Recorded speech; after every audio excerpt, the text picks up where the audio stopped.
Linear electronics.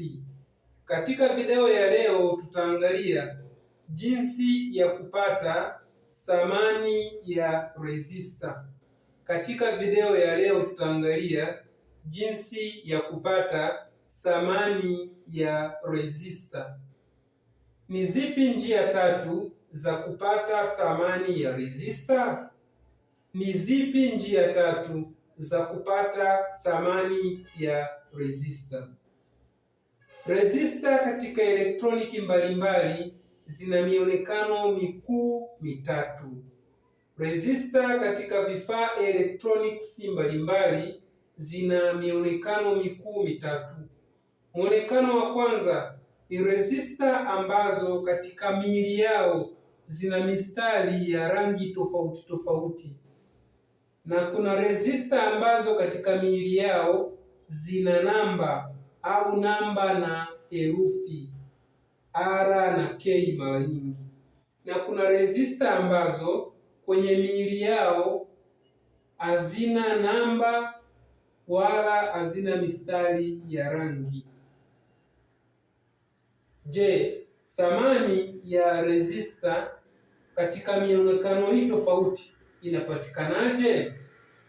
Zipo njia tatu za kupata thamani ya resistor. Zipo njia kuu tatu za kupata thamani ya resistor katika vifaa electronics mbalimbali. Njia ya kwanza ni kuangalia mistari ya rangi katika resistor husika, hasa resistor zenye mistari ya rangi. Ni kuangalia mistari ya rangi.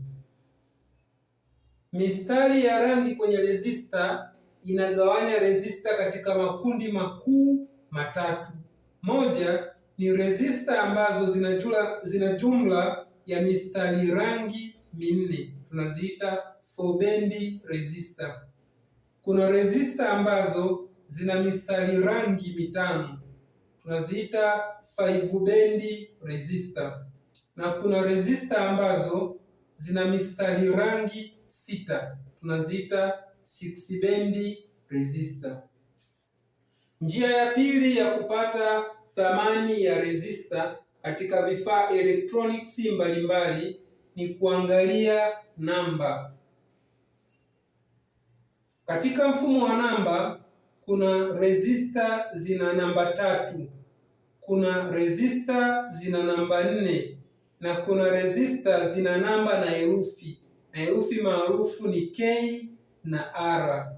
Mfano hii 2R3, hii 4K7.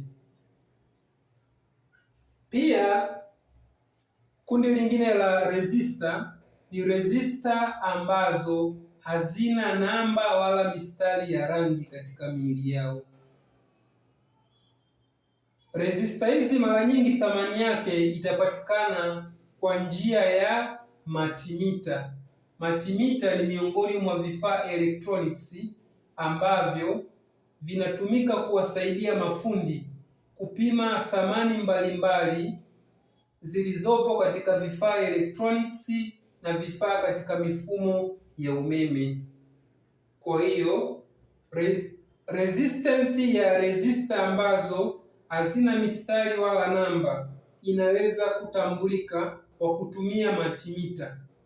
Multimeter inasetiwa katika mfumo wa kusoma resistance na kisha inaelekezwa sehemu ambapo tukitumia multimeter tutapata thamani ya resistor husika.